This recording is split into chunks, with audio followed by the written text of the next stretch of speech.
Hello guys, Akshay Kumar साल में 4 से 5 फिल्में निपटाते हैं। हाल ही में उनकी सम्राट पृथ्वीराज आई थी। अगस्त में रक्षाबंधन रिलीज हो रही है। इन सब के बीच उनकी एक और फिल्म कैप्सूल गिल का फर्स्ट लुक आ गया है। इसमें अक्षय कुमार सरदार के गेटअप में नजर आ रहे हैं। सिर पर पगड़ी और चेहरे पर बड़ी दाढ़ी के साथ पीली राजपूत पर सवार हैं, जो इस बात को इस्टेब्लिश करती है कि कहानी उस दौर की है जब मार्केट में राजदूत का भौकाल हुआ करता था। कैप्सूल गिल को टीनू सुरेश देसाई डायरेक्ट कर रहे हैं। वे इससे पहले रुस्तम डायरेक्ट कर चुके हैं। उसके लिए अक्षय कुमार को बेस्ट एक्टर का नेशनल अवार्ड भी मिला था। कैसे मिला था वो सब मत पूछिए। 2016 में आई अक्षय की एयरलिफ्ट की तरह कैप्सूल गिल भी एक रेस्क्यू ड्रामा होने वाली है, ऐसा बताया जा रहा है।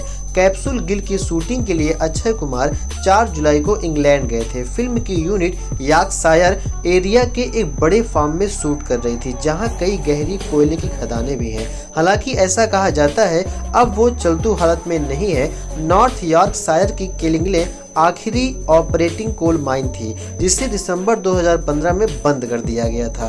दोस्तों, आपको हम बता दें 22 नवंबर 1937 को पंजाब के सठियाला में जसवंत सिंह गिल का जन्म हुआ था। अमृत सिंह के खालसा कॉलेज से 1959 में इन्होंने ग्रेजुएट किया था और इन्हीं के ऊपर ये फिल्म बनने जा रही है। अमिताभ बच्चन की एक फिल्म है काला पत्थर। उस फिल्म में उनके साथ शशि कपूर और शत्रुघ्न सिन्हा भी थे। कोल माइन में काम करते समय वहां पानी रिसने लगता है। धीरे धीरे रिस रहा पानी तेज हो जाता है और अचानक बाढ़ आ जाती है। अमिताभ बच्चन वहां फंसे मजदूरों को बचाते हैं। ऐसा ही कुछ जसवंत गिल ने किया था। दरअसल जसवंत गिल कोल इंडिया में इंजीनियर थे और 1989 के दौरान पश्चिम बंगाल के रानीगंज में महावीर खदान के चीफ माइनिंग इंजीनियर थे और 1989 में 220 मजदूर रोज की तरह अपना काम कर रहे थे। 13 नवंबर को और ब्लास्ट के जरिए कोयले की दीवारें तोड़ी जा रही थी। खदान से कोयला निकाला जा रहा था। सब खुद के काम में व्यस्त थे। उन्हें जरा भी अंदाजा नहीं था अगले क्षण उनके साथ कुछ भयानक होने वाला था।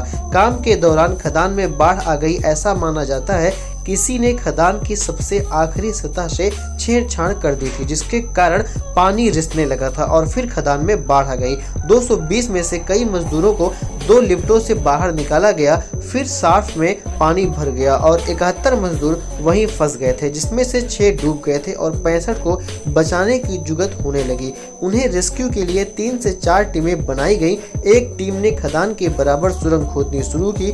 दूसरी टीम उस जगह से माइन के अंदर जाने की कोशिश करने लगी जहां से पानी जा रहा था, पर सारे हथकंडे असफल हो चुके थे। कोई भी जुगाड़ काम नहीं कर रहा था। ऐसे में जब सब निराश हो चुके थे, जसवंत गिल को एक आइडिया आया। वो आइडिया था कैप्सूल का।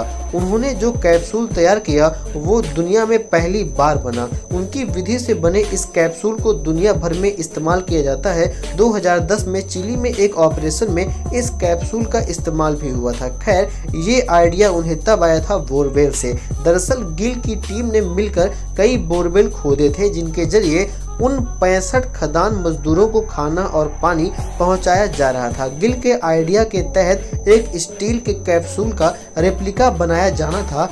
उसे बोरवेल से माइन के अंदर डाला जाता और एक एक करके 65 लोगों को बाहर निकाला जाता। उनके बेटे एक इंटरव्यू में कहते हैं, गिल का अनुमान एकदम परफेक्ट था। बोर होल एकदम उसी जगह से जुड़ा हुआ था जहां पर फंसे हुए मजदूर इकट्ठे हुए थे। ऑक्सीजन की मात्रा घट रही थी। खदान की छत गिरने वाली थी। ऐसे में मजदूरों को जिंदा निकलने की उम्मीद जाग गई थी। जल्द ही नया बोरवेल खोदा जाने लगा। सबसे बड़ा चैलेंज था, जिस मशीन से गड्ढा खोदा जा रहा था उसके कांटे की चौड़ाई सिर्फ 8 इंच थी। वेल्डिंग करके उसे 22 इंच का बनाया गया। खुदाई चालू हुई। एक तरफ गड्ढा खुद रहा था, दूसरी तरफ गिल ने कैप्सूल बनने के लिए पास की फैक्ट्री में भेज दिया। 2.5 मीटर लंबा कैप्सूल बनकर आया और 15 नवंबर की रात आयरन रोप के जरिए उसे नीचे भेजा गया था। जिन 2 लोगों को रेस्क्यू के लिए नीचे जाना था वो मिल नहीं रहे थे। ऐसे में सीनियर ऑफिशियल्स के विरोध के बावजूद गिल खुद कैप्सूल के सहारे नीचे उतर गए। वो जब नीचे उतरे, दूसरा दिन शुरू हो चुका था। तारीख लग चुकी थी 16 नवंबर और रात के करीब 2:30 बज रहे थे। उन्होंने जैसे ही कैप्सूल का दरवाजा नुमा हिस्सा खोला, 65 डरे हुए लोग उनके सामने थे। उनके चेहरे पर मौत का खौफ साफ साफ दिख रहा था।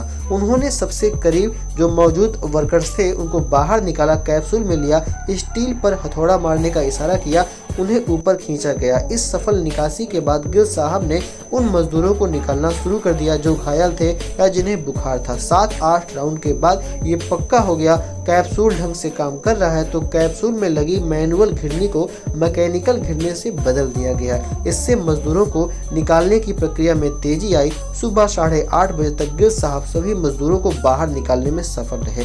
यही एक कहानी है जो कि अक्षय कुमार लेकर आ रहे हैं। अब जसवंत सिंह गिल की कहानी अक्षय कुमार लेकर आ रहे हैं एक फिल्म के रूप में। देखते हैं ये फिल्म हिट होती है फ्लॉप। दोस्तों आपकी इस पे क्या राय है? कमेंट बॉक्स आपके लिए ओपन है।